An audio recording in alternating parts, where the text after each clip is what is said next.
Good morning guys. तो चलिए start करते हैं 17 जनवरी के इंपॉर्टेंट करंट अफेयर्स को।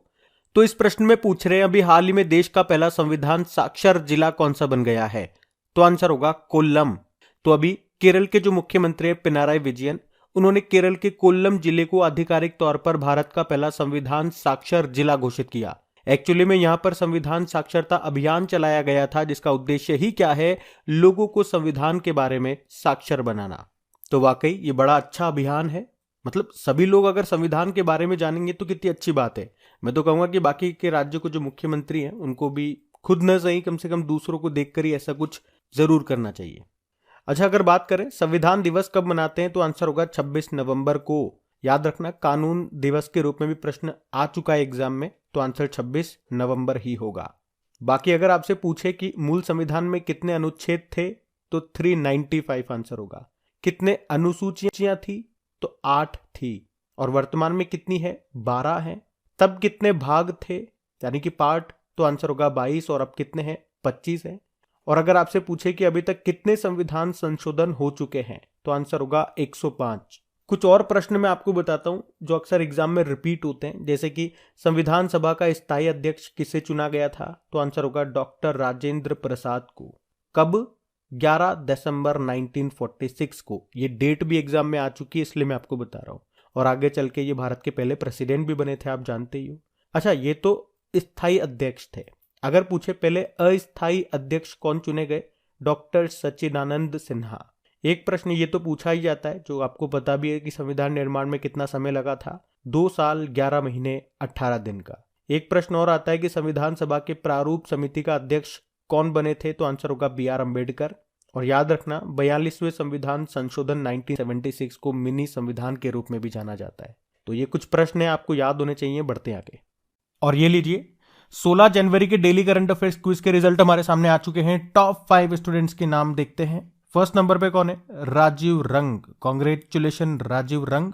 फिर है चंदन, फिर है श्रीकांत और ब्रजेश और दिव्यांशु। आप सभी को कॉन्ग्रेट्स।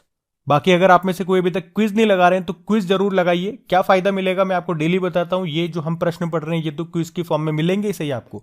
साथ में 5-6 क्वेश्चन पुराने करंट अफेयर्स के भी मैं ऐड कर रहा हूं ताकि पिछला भी आपका रिवीजन साथ के साथ होता चले। डेली अगर 5-6 क्वेश्चन आप पुराने करंट अफेयर्स का रिवाइज कर रहे हो तो देखो तो सही, धीरे धीरे कितने सारे क्वेश्चंस को आप रिवाइज कर लोगे। और रिवीजन बहुत जरूरी है आप जो भी पढ़ रहे हो। क्विज का लिंक आपको नीचे डिस्क्रिप्शन बॉक्स में मिल जाएगा, आपकी क्रैक एग्जाम एप्लीकेशन, वहीं पे क्विज और पीडीएफ आपको मिलेगी। और अगर सेशन अच्छा लग रहा है तो प्लीज इसे लाइक जरूर करना भूलना मत, और अपने दोस्तों के साथ में भी शेयर कर देना। अभी हम बढ़ते हैं आगे। फिर बताइए, अभी हाल ही में अंधता नियंत्रण नीति लागू करने वाला पहला राज्य कौन सा बन गया है तो आंसर होगा राजस्थान। तो अभी राजस्थान सरकार ने 13 जनवरी को अंधता नियंत्रण नीति यानी कि ब्लाइंडनेस कंट्रोल पॉलिसी को लागू किया है। तो राइट टू साइट विजन के उद्देश्य के साथ ये नीति लागू करने वाला राजस्थान देश का पहला राज्य बन गया है, इसलिए ये प्रश्न इंपॉर्टेंट हो जाता है। तो राज्य में 3 लाख से ज्यादा दृष्टिबाधिता से पीड़ित लोगों के जीवन में रोशनी लाने के उद्देश्य से इस पॉलिसी को लागू किया गया। आपको बता दूं, देश में 2020 में अंधता प्रसार दर 1.1% थी, जिसे right to sight vision policy के द्वारा 0.3% तक लाने की दिशा में काम किया जाएगा। आप जानते हो वर्ल्ड साइट डे, दृष्टि दिवस कब मनाया जाता है? 12 अक्टूबर को। और इसी से रिलेटेड है एक Braille day, world Braille day, वो 4 जनवरी को हम मनाते हैं। आप जानते हो अभी ब्लाइंड T20 वर्ल्ड कप 2022 का आयोजन हुआ था, जो कि इसका तीसरा संस्करण था, जो कि भारत में हुआ था। उसको तीसरी बार भारत ने ही जीता है। अभी भारत ने किसको हराया था? बांग्लादेश को। और इसके ब्रांड एम्बेसडर कौन बने थे ये प्रश्न आएगा तो युवराज सिंह बने थे। चलो बताओ, अगर प्रश्न पूछा जाता है एग्जाम में कि दृष्टिबाधित लोगों के लिए भारत का पहला इंटरनेट रेडियो जो कि नागपुर में लॉन्च हुआ था उसका नाम क्या है तो आंसर होगा रेडियो अक्ष। आपको याद होगा आरबीआई ने दृष्टिहीन लोगों के लिए किस नाम से एक मोबाइल एप्लीकेशन को लॉन्च किया था ताकि वो करेंसी नोट कितने वैल्यू का है ये जान सकें, तो आंसर होगा उस एप्लीकेशन का नाम है मनी, MANI मनी। पूछ सकते हैं इसकी एप्लीकेशन भी, कई बार इस तरह के प्रश्न आते हैं। मनी में ए का मतलब क्या है, आई का मतलब क्या है, तो फुल फॉर्म होगी इसकी मोबाइल एडेड नोट आइडेंटिफायर। तो ये भी कुछ इंपॉर्टेंट फैक्ट्स है, इनको भी ध्यान रखना। हम बढ़ते हैं आगे। फिर बताइए, अभी हाल ही में राष्ट्रीय स्टार्टअप दिवस कब मनाया गया तो आंसर होगा 16 जनवरी को। अच्छा, पिछले साल ही हमने इस दिन को मनाना शुरू किया था जब प्रधानमंत्री नरेंद्र मोदी ने स्टार्टअप इकाइयों को एक भारत का आधार स्तंभ बताते हुए इस दिन को मनाने की घोषणा की थी। और आप कहोगे कि 16 जनवरी क्यों? क्योंकि 16 जनवरी 2016 को स्टार्टअप इंडिया पहल शुरू की गई थी। अच्छा, ये प्रश्न पूछा जा चुका है एग्जाम में। ये जो स्टार्टअप इंडिया ये पहल है, इसको किस मंत्रालय ने शुरू किया था? तो वाणिज्य व उद्योग मंत्रालय, जिसके मंत्री है पीयूष गोयल। तो भारत में स्टार्टअप्स की सफलता की सराहना करने के लिए ये नेशनल स्टार्टअप डे के रूप में मनाया जाता है, ये ध्यान रखना। और अभी वाणिज्य मंत्रालय ने 10 से लेके 16 जनवरी तक स्टार्टअप इंडिया इनोवेशन वीक के रूप में भी मनाया है, ये भी ध्यान रखना। बाकी देखो, जनवरी में कौन कौन से डे मनाए हमने। 1 जनवरी को वैश्विक परिवार दिवस मनाया। 1 जनवरी को डीआरडीओ ने अपना 65वां स्थापना दिवस मनाया। 4 जनवरी को वर्ल्ड ब्रेल डे होता है। 6 जनवरी को युद्ध अनाथ दिवस है। 9 जनवरी को प्रवासी भारतीय दिवस है। कौन से नंबर का? 17 नंबर का, इंदौर में मनाया गया। 10 जनवरी को विश्व हिंदी दिवस है। 11 जनवरी को राष्ट्रीय मानव तस्करी जागरूकता दिवस है। 12 जनवरी को राष्ट्रीय यूथ दिवस मनाया। 14 जनवरी को सशस्त्र बल भूतपूर्व सैनिक दिवस है। और 15 जनवरी को भारतीय सेना दिवस के रूप में मनाया। ये दिन आप ध्यान रखना। बढ़ते आगे। फिर बताइए, किस वर्ष तक पूरे देश को डॉपलर मौसम रडार नेटवर्क से कवर किया जाएगा? तो आंसर होगा 2025 तक। तो हमारे जो केंद्रीय मंत्री हैं डॉक्टर जितेंद्र सिंह, अभी उन्होंने बताया कि 2025 तक पूरे देश को मौसम रडार नेटवर्क से कवर कर लिया जाएगा। आपको बता दूं, ये जो डॉपलर मौसम रडार है, ये डॉपलर इफेक्ट के सिद्धांत पर, उसके प्रिंसिपल पर काम करता है। ये रडार 400 किलोमीटर तक के क्षेत्र में होने वाले मौसमी बदलाव के बारे में जानकारी देता है। और देश में डॉपलर रडार की संख्या 2013 में ये 15 थी, जो कि 2023 में बढ़ के 37 हो गई है। और भारत अगले 2-3 सालों में 25 रडार और स्थापित करेगा, जिससे इनकी संख्या 62 हो जाएगी। तो सिंपल सा याद रखना है क्या, कि किस वर्ष तक पूरे देश को डॉपलर मौसम रडार नेटवर्क से कवर कर लिया जाएगा? तो आंसर होगा 2025। आपको याद है, हमने एक और लक्ष्य रखा था कि 2025 तक हम कितने नए एयरपोर्ट बनाएंगे? तो आंसर होगा 220। आपको याद है, ICC women's ODI World Cup जो 2025 में होंगे, उसको होस्ट करेगा भारत। एक कबड्डी वर्ल्ड कप भी है 2025 वाला, उसकी मेजबानी करेगा ब्रिटेन। और याद रखना, ये पहली बार होगा जब कबड्डी विश्व कप एशिया के बाहर होगा, इसलिए ये इंपॉर्टेंट है। वैसे साउथ कोरिया भी पीछे नहीं है, उसने भी कह दिया कि 2025 तक वो भी दुनिया का पहला 13वां सिटी बनाएगा। और हमारा टीबी को खत्म करने का लक्ष्य ये 2025 ही है। अच्छा, आप बताओ, वर्ल्ड मलेरिया डे कब मनाते हैं? हम बढ़ते हैं आगे। चलिए फिर बताइए, हाल ही में अल्पसंख्यक मामलों के मंत्रालय ने पढ़ो परदेश योजना को बंद कर दिया। आपसे पूछ रहे हैं इसे किस बैंक के माध्यम से लागू किया जा रहा था? तो आंसर होगा कैनरा बैंक। अच्छा, इस योजना को कब शुरू किया गया था? 2013-14 में। हमारे जो पूर्व माइनॉरिटी अफेयर्स मिनिस्टर थे मुख्तार अब्बास नकवी, उन्होंने इसको शुरू किया था। अच्छा, आप लोग बताओ कि वर्तमान में ये जो अल्पसंख्यक मामलों का मंत्रालय है, ये किसके पास है? बाकी इस योजना की बात करें तो इसका उद्देश्य क्या था? अल्पसंख्यक और पिछड़े वर्ग के विद्यार्थियों को शिक्षा के लिए आर्थिक रूप से मदद देना। मतलब विदेशों में अगर आप पढ़ना चाहते हो तो आपको लोन मिलेगा, और सरकार ब्याज पर 100% सब्सिडी भी देती थी। लेकिन अब इसको बंद कर दिया गया। अब क्यों बंद कर दिया गया? तो अल्पसंख्यक मामलों के मंत्रालय ने इसकी वजह नहीं बताई, वरना मैं आपको बता देता। और इसे कैनरा बैंक के माध्यम से लागू किया जा रहा था।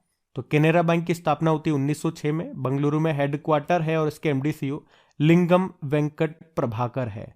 और इसकी टैगलाइन भी याद रखना, अगर इससे संबंधित स्टैटिक आप पढ़ रहे हो तो, टुगेदर वी कैन इसकी टैगलाइन होती है। आप जानते हो अभी बंधन बैंक ने जहां बंधन वहां ट्रस्ट नाम से एक अभियान शुरू किया था। अभी इंडियन ओवरसीज बैंक के एमडी सीईओ बने थे अजय कुमार श्रीवास्तव नाम है। और बैंक ऑफ बड़ौदा की ब्रांड एम्बेसडर बनाई गई थी अभी शेफाली वर्मा। ये नाम भी ध्यान रखना। बढ़ते हैं आगे। चलिए फिर बताइए, हाल ही में स्टार्टअप मेंटरशिप के लिए अभी केंद्रीय मंत्री जो है पीयूष गोयल, इन्होंने कौन सा पोर्टल लॉन्च किया? तो आंसर होगा मार्ग।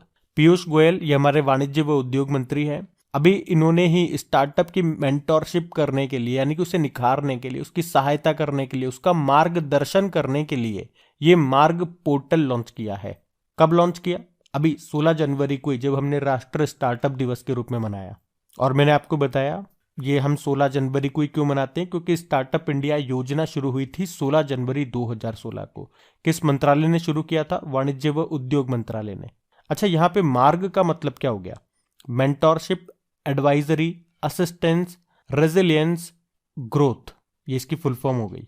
अच्छा, अगर मैं आपसे पूछूं कि भारत का पहला नाइट नेविगेशन मोबाइल एप्लीकेशन किसने लॉन्च किया था, तो आंसर होगा असम ने। जन भागीदारी अधिकारिता पोर्टल किसने लॉन्च किया, जम्मू कश्मीर ने। संभव पोर्टल किसने लॉन्च किया था, उत्तर प्रदेश ने। और इसी से मिलता जुलता है संगम पोर्टल, इसको सीबीएसई ने लॉन्च किया था। एक ई अमृत पोर्टल भी है, उसको नीति आयोग ने लॉन्च किया था। और एक है ई समाधान पोर्टल, उसको यूजीसी ने लॉन्च किया था। और एक ई अधिगम योजना है, उसको हरियाणा ने शुरू किया था। तो ध्यान रखना ये। बढ़ते आगे, चलो फिर बताओ, जनवरी 2023 में ओईसीडी का सीईओ किसे नियुक्त किया गया, तो आंसर होगा क्लेयर लोम्बार्डेली को। ओईसीडी मतलब आर्थिक सहयोग और विकास संगठन, organisation for economic cooperation and development. इसका हेडक्वार्टर मिलेगा पेरिस, फ्रांस में। स्थापना होती है 1961 में। याद रखना, ये 38 देशों का संगठन है, लेकिन भारत इसका सदस्य नहीं है। तो अभी यूके की है ये क्लेयर लोम्बार्डेली, जिनको ओईसीडी का सीईओ नियुक्त किया गया है। वे यूके ट्रेजरी की मुख्य आर्थिक सलाहकार हैं और वे अब किसकी जगह लेंगी, फ्रांस की लॉरेंस बुने की जगह लेंगी और ओईसीडी की ये सीईओ बन गई हैं।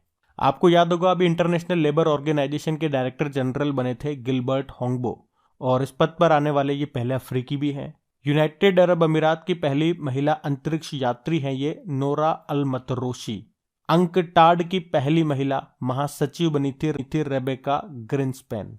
ये नाम भी न्यूज में थे, ध्यान रखना। बढ़ते आगे, फिर बताओ, अभी 14 जनवरी 2023 को किस राज्य में जल्लीकट्टू समारोह शुरू हुआ, तो आंसर होगा तमिलनाडु में। तो तमिलनाडु में होता है ये जल्लीकट्टू समारोह। क्या है ये, तो ये बैल को कंट्रोल करने, उसे वश में करने वाला एक खेल है, जिसमें क्या होता है, एक सांड को, एक बैल को भीड़ में छोड़ दिया जाता है और वहां पे मौजूद जो खिलाड़ी होते हैं वो ज्यादा से ज्यादा समय तक सांड की कुबड़ को पकड़ करके उसे काबू करने की कोशिश करते हैं। अच्छा, इसी तरह से कर्नाटक में भैंसों की दौड़ होती है, उसे क्या कहा जाता है, उसे कंबाला कहा जाता है। लेकिन बात तो यहाँ तमिलनाडु की है, तो ये रहा मैप में तमिलनाडु। देखो, उसकी कैपिटल चेन्नई है और चेन्नई में आपको चमड़ा अनुसंधान केंद्र मिल जाएगा। हमने कहा इंडियन ओवरसीज बैंक का हेडक्वार्टर यहाँ मिल जाएगा। और आपको याद होगा 2022 में 44वां फिडे शतरंज ओलंपियाड, जो कि पहली बार भारत में हुआ था, ये चेन्नई में हुआ था। और भारत का पहला निजी रॉकेट इंजन कारखाना ये कहाँ पे खुला, चेन्नई में। और भारत के पहले ड्रोन कौशल प्रशिक्षण सम्मेलन का आयोजन ये भी चेन्नई में हुआ। बाकी यहाँ के मुख्यमंत्री MK स्टालिन है और उनकी आत्मकथा है उंगलिल ओरुवन। गवर्नर है RN रवि। आपको याद होगा RTI जवाबदेही में सबसे खराब प्रदर्शन करने वाला राज्य तमिलनाडु रहा। नीलगिरी ताहर, जो कि यहाँ का राजकीय पशु है, उसके संरक्षण के लिए नीलगिरी ताहर परियोजना को इसने शुरू किया था। एक रिपोर्ट के अनुसार महिलाओं को रोजगार देने के मामले में कौन सा शहर टॉप पर रहा, तो आंसर होगा चेन्नई। और अभी पूर्वोत्तर राज्यों को समर्पित ऑक्टेव 2023 समारोह का आयोजन ये तमिलनाडु के तंजावुर में हुआ था। भारत का पहला नेशनल फूड सिक्योरिटी म्यूजियम, खाद्य सुरक्षा संग्रहालय, ये भी स्थापित किया गया तंजावुर में। तंजावुर में कौन सा मंदिर है, बृहदेश्वर मंदिर है। अभी फ्रेंड्स ऑफ लाइब्रेरी कार्यक्रम शुरू किया था तमिलनाडु ने ही। तमिलनाडु से एक टेबल टेनिस प्लेयर का नाम याद रखना, अचंता शरत कमल। अभी 2022 का मेजर ध्यानचंद खेल रत्न पुरस्कार उनको मिला था। अच्छा, देश का पहला डुगोंग संरक्षण अभ्यारण्य ये तमिलनाडु में बनेगा। सिलेंडर लॉरिस के लिए भारत का पहला अभ्यारण्य तमिलनाडु में स्थापित किया जाएगा। सत्यमंगलम टाइगर रिजर्व ये तमिलनाडु का है। भारतनाट्यम ये यहाँ का क्लासिकल डांस है। 2 न्यूक्लियर पावर प्लांट आपको यहाँ मिलेंगे, कुडनकुलम न्यूक्लियर पावर प्लांट और एक कलपक्कम न्यूक्लियर पावर प्लांट। और याद रखना, जो तमिल है ये शास्त्रीय भाषा का दर्जा पाने वाली पहली भारतीय भाषा है। तो ये सारे इंपॉर्टेंट पॉइंट्स यहाँ से याद रखना। बढ़ते आगे, चलिए फिर बताइए, अभी जनवरी 2023 में विश्व आर्थिक मंच शिखर सम्मेलन का आयोजन ये कहाँ पे किया गया, तो आंसर होगा स्विट्जरलैंड। तो वार्षिक वर्ल्ड इकोनॉमिक फोरम समिट का आयोजन ये अभी 16 से लेके 20 जनवरी 2023 तक किया गया। कौन सा संस्करण था, 53वां, 53 नंबर का। कहाँ पे हुआ, दावोस, स्विट्जरलैंड में। और इस समिट में भारत की ओर से अश्विनी वैष्णव जो कि हमारे रेल मंत्री हैं, मनसुख मांडविया जो कि हमारे हेल्थ मिनिस्टर हैं, स्मृति ईरानी और भी कई मंत्रियों ने इसमें हिस्सा लिया। अच्छा, इसकी थीम क्या है, कोऑपरेशन इन अ fragmented world. World Economic forum की बात करें तो स्थापना होती है 1971 में। हेडक्वार्टर मिलेगा आपको कोलोग्नी, स्विट्जरलैंड में। इसके संस्थापक थे क्लॉस श्वेब। अच्छा, वर्ल्ड इकोनॉमिक फोरम कुछ रिपोर्ट्स जारी करता है, जैसे कि global gender gap report, global risk report, global travel and tourism report, global competitiveness report, इन सबको जारी करता है वर्ल्ड इकोनॉमिक फोरम। तो ये भी आप ध्यान रखना। बढ़ते आगे। चलो बताओ, अभी जनवरी 2023 में वनडे क्रिकेट में 5वें सबसे ज्यादा रन बनाने वाले खिलाड़ी कौन बन गए? तो आंसर होगा विराट कोहली। तो अभी 15 जनवरी 2023 को विराट कोहली ये वनडे क्रिकेट में इतिहास में 5वें सबसे ज्यादा रन बनाने वाले खिलाड़ी बन गए हैं। उन्होंने ये स्कोर केरल में श्रीलंका के खिलाफ भारत के तीसरे और अंतिम वनडे सीरीज के दौरान बनाया, और वे महिला जयवर्धने को पीछे छोड़ करके 5वें स्थान पे आ गए हैं। और वनडे फॉर्मेट में अब विराट कोहली के 268 मैचों में 12,754 रन है। और वैसे मैं आपको बता दूं कि वनडे में सबसे ज्यादा रन बनाने का रिकॉर्ड सचिन तेंदुलकर के नाम है। उन्होंने 463 मैचों में 18,426 रन बनाए हैं। और आपको याद होगा कि 4,000 T20 इंटरनेशनल रन बनाने वाले पहले प्लेयर ये विराट कोहली हैं। तीनों फॉर्मेट में भारत के लिए 100 मैच खेलने वाले पहले खिलाड़ी विराट कोहली हैं। मतलब 100 टेस्ट, T20 और 100 ODI। और अभी नॉइस के ब्रांड एम्बेसडर भी बने थे ये विराट कोहली। अब आपको बताएं, हम कल के करंट अफेयर्स का क्विक रिवीजन करेंगे, उसके बाद होमवर्क क्वेश्चन देखकर किसको एंड करते हैं। तो पहला प्रश्न पूछा गया था कि मिस यूनिवर्स 2022 का खिताब किसने जीता? तो आंसर होगा आर बोनी गैब्रियल ने। फिर पूछा था भारतीय सेना दिवस ये कब मनाया गया? 15 जनवरी को। फिर पूछा कि यूरोपीय संघ ने पहले मैनलैंड सैटेलाइट लॉन्च पैड का उद्घाटन कहां पे किया? स्वीडन में। फिर पूछा कि राष्ट्रपति द्रौपदी मुर्मू ने गुयाना और किस देश के राष्ट्रपति को प्रवासी भारतीय सम्मान पुरस्कार से सम्मानित किया? तो आंसर होगा सूरीनाम। फिर पूछा था कि प्रधानमंत्री ने विकासशील देशों को चिकित्सा आपूर्ति प्रदान करने के लिए अभी कौन सी परियोजना शुरू की? तो आंसर होगा आरोग्य मित्री। अगला प्रश्न था सोल ऑफ स्टील चैलेंज ये कहां पे लॉन्च किया गया? उत्तराखंड में। फिर पूछा था अभी किस देश के एक व्यक्ति ने प्राचीन भाषाओं में मिरर टाइपिंग किताबें बना करके गिनीज वर्ल्ड रिकॉर्ड बनाया? तो आंसर होगा इटली, और उन व्यक्ति का नाम है मिशेल सेंटेलिया। फिर पूछा था कि अभी दुनिया की पहली पूरी तरह से डिजिटल पार्टी कौन सी बन गई? तो आंसर होगा बीजेपी। और फिर पूछा कि मेटा ने किसे इंडिया ग्लोबल बिजनेस ग्रुप का निदेशक नियुक्त किया? तो आंसर होगा विकास पुरोहित को। और आखिरी प्रश्न था कि किसे प्रतिष्ठित गोल्डन पिकॉक अवार्ड 2022 से सम्मानित किया गया? तो आंसर होगा जिंदल स्टील एंड पावर को। अब बात करेंगे कल की वीडियो में पूछे गए प्रश्न के उत्तर की। तो कल के वीडियो में आपसे पूछा गया था कि 9वीं विश्व आयुर्वेद कांग्रेस का आयोजन ये कहां पे किया गया? तो आंसर होगा गोवा में। आप सभी ने प्रश्न का बिल्कुल सही उत्तर दिया है। और एक बार फिर से आपको याद दिला दूं, अगर वीडियो को अभी तक आपने लाइक नहीं किया तो प्लीज लाइक कर दीजिए, सेशन एंड हो गया है। और अपने दोस्तों के साथ में प्लीज एक बार इसको शेयर जरूर कर देना। जो भी आपका स्टडी ग्रुप हो गया, व्हाट्सएप पे, फेसबुक, ट्विटर, इंस्टाग्राम, जो भी सोशल हैंडल आप यूज करते हो, एक बार शेयर जरूर करना। अब ये रहा आज का आपका होमवर्क प्रश्न। इनका क्विज बना करके अपलोड कर दिया गया। PDF भी आपको मिल जाएगी आपकी क्रिक एग्जाम एप्लीकेशन में, जिसका लिंक नीचे डिस्क्रिप्शन बॉक्स में है। Thank you.